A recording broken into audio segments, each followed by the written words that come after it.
Science सांगतो आपल्याला की ते ग्रामीण भाग असतं तिथलं डिलिशन 10% कमी असते. त्याचं कारण असं आहे की जे मृतांक आहे सगळ्या ठिकाणी महाराष्ट्रात हे 3± आहे. म्हणजे 2002 ने आता साधारणरित्या महाराष्ट्रातला सगळ्या 288 विधानसभेत 7,000 ते 10,500 11,000 पर्यंत मृत्यांक येतोय. त्यामुळे ग्रामीण भागातनं जे डिलिशन होणार, जे शहरात जाणार तेवढे, तर त्यांची मतदार यादी सुदृढत ना. दुसरीकडे ज्यांनी दोन्हीकडे नावं ठेवलेली आहेत हे मोठ्या प्रमाणात कट होणार आहे. मोठ्या प्रमाणात मुख्य जे SIRचा परिणाम हे शहरी भागात होत असते आणि ते दिसते नाशिकमध्ये. मला काळजी वाटते, नाशिक शहरातल्या 2 विधानसभा मतदारसंघ, हो म्हणजे सीमाताई हिरे आणि राहुल ढिकले, इथे मोठ्या प्रमाणात फॉर्म भरून आलेले नाही. आम्ही त्यांनाही विनंती केली आहे, मतदारांनाही प्रार्थना करतो त्यांनी फॉर्म भरावं. मग नाशिकमध्ये देखील असे जे आकडेवारी तुम्ही सांगितले मालेगाव सेंटरची, बाहेरून मतदान आणले गेले, नाशिकमध्ये असं असेल.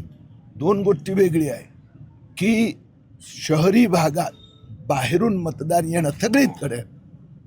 नाशिक असो, तुम्ही मुंबईचे बाहेरील मतदारसंघ पहा, म्हणजे तुम्ही ठाणे, प्रताप सरनाईकचा मतदारसंघ नाही, पनवेलमध्ये यावेळी 7 लाख झाले, नालासोपारामध्ये 7 लाख झाले आणि कुलाबा आणि दक्षिण मुंबईमध्ये 2.5 लाख.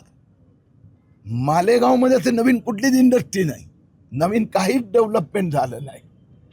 तर असे जे शहरी छोटे शहरी मतदारसंघात 1.5 लाख 1.5 लाख मतदार वाढणं याचा अर्थ काहीतरी संशयास्पद आहे. माहिती खोटी दिली आहे असं तुम्ही म्हणतात, पण ते आता व्हेरीफाय कशी करणार, त्याला किती वेळ लागेल? असं आहे की 17 ऑगस्टला संपल्यानंतर 10 दिवसांनी प्रारूप मतदार यादी घोषित होणार. त्यानंतर जो बूथ लेवल एजंट असतो, प्रत्येक राजकीय पक्षाला अधिकार दिले आहेत, ज्यांनी नेमले असेल ते त्याचा बदल ऑब्जेक्शन घेऊ शकतात. आम्ही मालेगावसाठी ते होमवर्क चालू केलेलं आहे. विशेष करून 2009 ते 2024 दरम्यान जे वाढले त्यांची नावं आधीच आम्ही वेगळी काढून ठेवली होती. आता त्यातले जे या प्रारूप मतदार यादीत येणार त्यांचं वय पाहणार, 18चा वरचा आहे, तर आम्ही तिथे जाऊन चेक करणार की तो 18 ते 28चा आहे, तो आहे. जर तो बाहेरचा आहे तो वी विल चॅलेंज. काही लोकांना जामीन झाला, जे अधीक्षक होते जन्म मृत्यूचे त्यांना देखील जामीन झाला आहे आणि मग फक्त म्हणजे सरकारी अधिकारी या ठिकाणी राहिलेले. मग त्याच्या SIT चौकशीची जी अहवाल आहे तो प्रसिद्ध करावा अशी मागणी होते.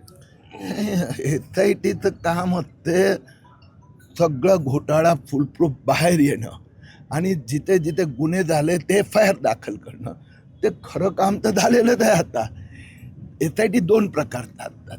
एक कुठेतरी चौकशी, मग त्याचं करेक्शन, हे ते सरकार हे सगळं सायमल्टेनियसली चालू आहे. म्हणजे ह्याच घोटाळ्यासंबंधी सांगतो, एक ऑब्झर्वेशन होतं जे महाराष्ट्र आणि केंद्र सरकारला पाठवलं होतं की तहसीलदारला जे अधिकार दिले आणि तिथे सुसज्ज यंत्रणा नाही आहे, म्हणून आता या अधिवेशनात लोकसभेचा तो त्यांनी बदलला. आता तहसीलदारला सगळे जे अधिकार दिले होते ते काढून परत मॅजिस्ट्रेटला दिले, ज्युडिशियल मॅजिस्ट्रेटला. त्यानंतर महाराष्ट्र सरकारने गेल्या वर्षभरात या सगळ्या SIT असतो बाकींच्या आतापर्यंत 4 GR आणि SOP काढल्या, तर करेक्शन येत आहेत. आता 10 दिवसापूर्वी आणखीन एक GR निघाला की जुन्या रेकॉर्डमधून आता एक पण जन्म प्रमाणपत्र देता येणार नाही, करेक्टेड असतो की कॉपी येतो. नो, ते जे ऑनलाईन सिस्टम आहे त्याच्यावर पहिलं तिथल्या संस्थेने म्हणजे मालेगाव महापालिका त्यांनी नवीन पोर्टलवर ते ट्रान्सफर करावं, पेपरलेस करावं आणि तिथून मग त्या लाभार्थीला मिळेल. एक BLO 2 जो असतो त्याच्या इथं तर 50-100 देणार ना, कारण की 300 BLO 2 असतात. प्रत्येक बूथवर एक एजंट असतो. सर आज मालेगाव दौरा केला. मालेगावमध्ये पुन्हा एकदा गेल्या 8-10 दिवसात अपात्र मतदारांनी मोठ्या प्रमाणात फॉर्म भरण्याची माहिती आमच्याकडे आली आहे. 2009च्या विधानसभा निवडणुकीत जेवढे मतदार होते त्यापेक्षा 2024 1 लाख मतदार वाढले. हे 18%चा वरचे यातले 7,000 आहेत. तर 90,000 बाहेरून आले कुठून? आणि म्हणून आज आम्ही विस्तृत माहिती दिली आहे.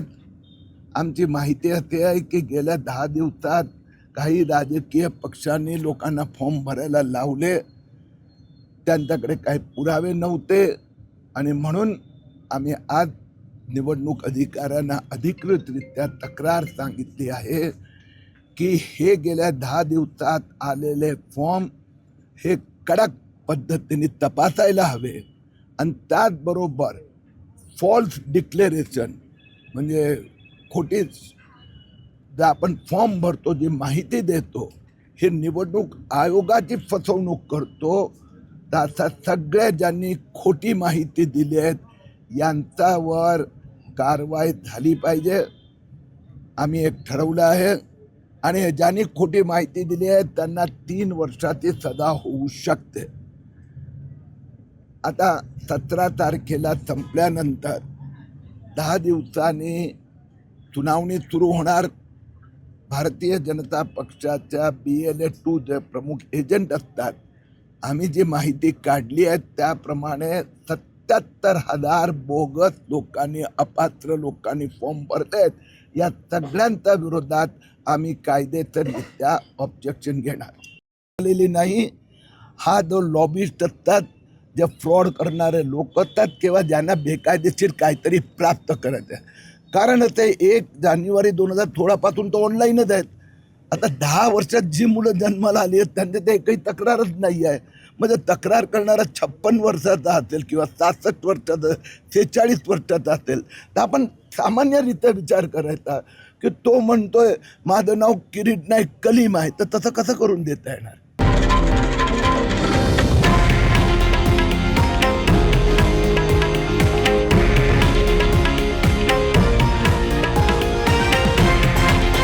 हे आहे देशातील नंबर 1 न्यूज नेटवर्क आणि आपण पाहत आहात TV9 मराठी, एकमेव.